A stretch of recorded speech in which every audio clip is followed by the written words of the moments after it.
It's really fascinating to hear that. What's the we're talking about this powerful decade of 35 to 45.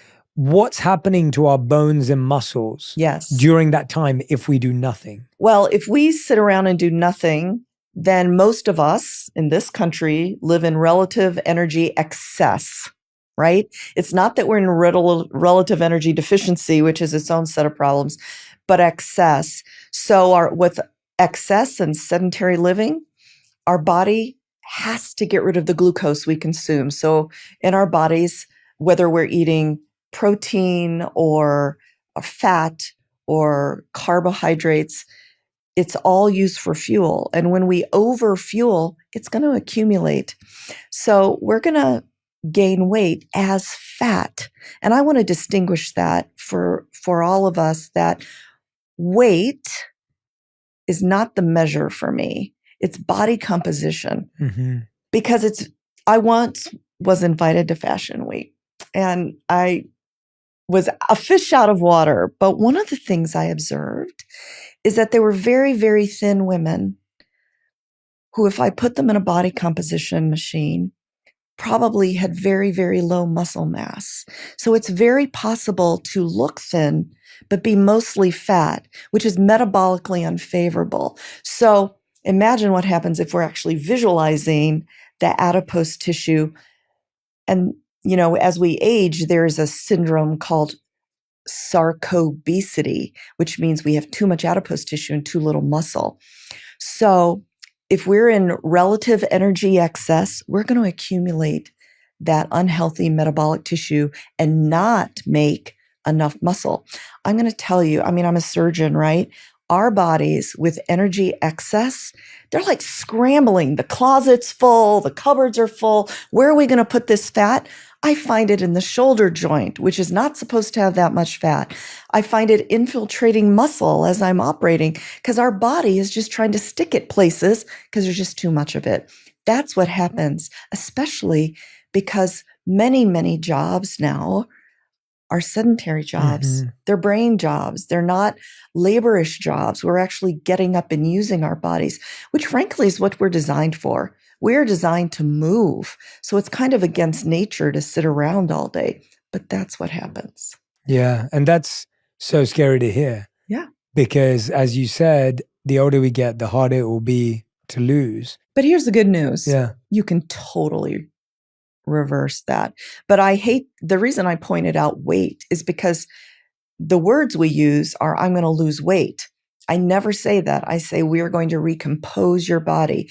We are going to build muscle.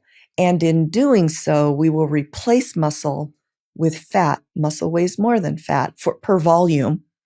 And so your weight may not change, but your composition will be vastly different, and therefore your metabolism.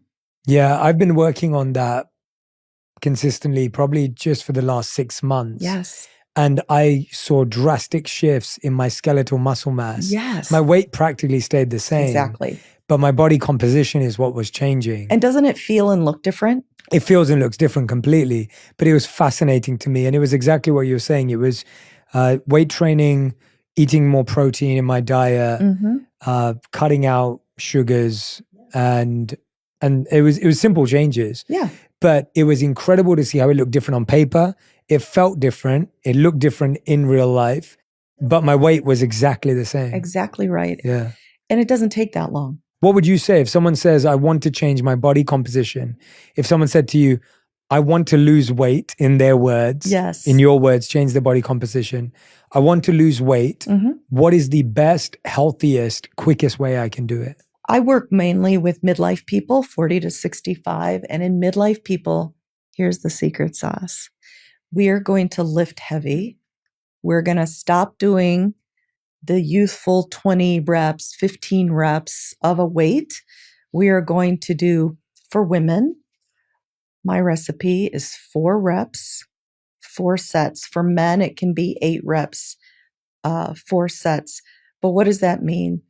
Of the 4 compound lifts, a push-pull with the upper body. So bench press, pull-ups, or some pull, right? That's the upper body, compound motions, meaning in simple words, that we use multiple muscles across multiple joints. For the leg, it's squats and deadlifts, 4 reps, 4 sets, at least twice a week. Better 4 if we can fit it in, but I'll take 2 if we can't do 4. And then we augment those with supportive lifts. So for a bench press, 4 reps, 4 sets, heavy weights. The supplemental lifts are biceps, triceps, our cosmetic muscles that we see consistently doing that, number 1. Number 2, you have to feed that muscle build with protein, right? It's all that everybody's talking about it right now. It's the truth. Great research has shown that even, and I don't suggest this, but even a higher protein diet alone will help your body build muscle mass, even without lifting. I don't suggest it, but that's what the data show. Here is something that is the recomposer. So you're lifting, you're feeding, and you're sprinting. And sprinting, I know, right? Sprinting does not mean you're running down a track like Usain Bolt. Sprinting is a heart rate function. So I like people to do their cardio really in 3 ways, but it's layered on. Number 1, 80% of the time we're spending in low heart rate based training. This is based on endurance athlete data from Inigo San Martino, who has a lab in my building. That's why I use his method, but low heart rate, 80% of the time, twice a week, we sprint, which means we're getting our heart rate up as fast as it can go. Now, I happen to do mine on a treadmill, and I'm running as fast as I can without falling off the back. But you could do it on a rower. You could do it on an elliptical. You could do it on one of those alpine machines or on the road running up these hills here. It doesn't matter, but you are leaving nothing in the tank. That is different than high intensity interval training when you're going at 75 to 85. And that's when a lot of people get hurt and have to come to the orthopedic surgeon because they do that 5 days a week. What I'm asking you to do is do strategic stress as high heart rate as your heart or your cardiologist will let you go twice a week. It is that stimulus coupled with heavy lifting, coupled with feeding, that's going to recompose your body. Wow. And I've seen it time and time and again. Why is it that the high intensity interval training is not having the desired result? It is too intense to truly be restorative, to truly, that the base training, to truly, which is about 60, 65 of your maximum heart rate, to truly be restorative, to truly allow your mitochondria, which are the energy organelles in your body, to become efficient, to use all the food substrates. But it is not stressful enough to really stimulate your body, especially for women in midlife who have lost their estrogen by and large, or for men whose testosterone is, you need that kind of stimulus for your body to think, oh my God, I really need to lay on some muscle and change my body composition. And listen, I used to do high intensity interval training every day because I get bored. And I'm like, I'm just going to sprint this out. But it wasn't at the top of my heart rate. It was just below it. This is what happens. You do that 5 days a week, you develop muscle imbalances, you get hurt, you come to your orthopedic surgeon, they say rest, which I actually don't believe in. I believe in active recovery for 3 weeks. Well, your brain gets angry at you because it's used to the daily dopamine hit, and it's just a miserable way to cycle in and out of injury. So this 80-20 method is not only backed up by great scientists, but I've seen it in me. I've seen it in the people I take care of. It is the key to recomposition. Mm.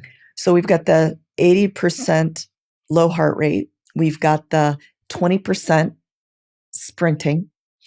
When you've got that down and it's your lifestyle, then what I would love for people to do is work on their VO2 max. Mm-hmm. Talk to me about that. VO2 max is the absolute measure of your fitness. It's oxygen, how your oxygen is diffusing from your blood to your lungs, and your heart's using it, right? VO2 max, unaided, unsupplemented, will decline 10% per decade as we age. We just get less efficient. No way. Yes. Our stroke volume, which is how much blood your heart pumps out, releases per pump, the diffusion across your lungs, it all declines with age unless you work on it. But why is that important? You're like, oh, good, my VO2 max. Why is that important? Here's why it's important. There is a line called the fragility line, the frailty line, after which you can no longer take care of yourself, which none of us, it's hard to fathom now in midlife or in youth, but many 70, 80, 90-year-olds get to it. And what it means with a VO2 max less than 18 for the man, less than 16 for the woman, which is the frailty line, you can't take care of yourself. You're going to have to move out of this house or move in with your children or, God forbid, move to a nursing home. Because if you can't get up from a chair, you can't take care of yourself. So here's how it goes. I usually give people my example just so the numbers mean something. So when I was 50, the last time I did my VO2 max, and it hurts. So people don't like to do it very often. But my VO2 max was 45. If I did nothing, by the time I was 60, using round numbers, it would be 40. At 70, it would be 35. At 80, it would be 30. 90, 25. At no point in my life will I cross the frailty line. So we got to work on that because you can increase your VO2 max so you never reach that frailty. So how do you do it? It's a different kind of working out. So sprinting, you sprint for 30 seconds and then you completely recover 4 times, right? Nothing in between. No weights in between.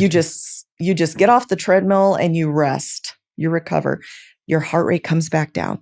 Takes me a couple minutes, 2 or 3 minutes. For VO2 max training, it's 4 minutes, as hard as you can go. So it's slower than your sprint, but it's still full out for 4 minutes. And then you only recover for 4 minutes, and then you do it again. So twice. 3 times. So it's very stressful, but that's what will build your VO2 max. So it seems like a lot to say it all at once, but once you layer it on, you do VO2 max once a week. Mondays. Just once a week? Yeah, just do it on Mondays. How did we evolve to need that kind of training? Because it seems so specific and mathematical and... Well, it's specific and mathematical because some brilliant PhD has figured out that this is how you do it. But I think that historically, when we had to hunt our food, not being able to get up out of a chair is a bad thing for hunter-gatherers, right? And so I think we would just get it in our lifestyle. We would be walking all day to forage. We would be stalking something, and then we're sprinting to go catch it, right?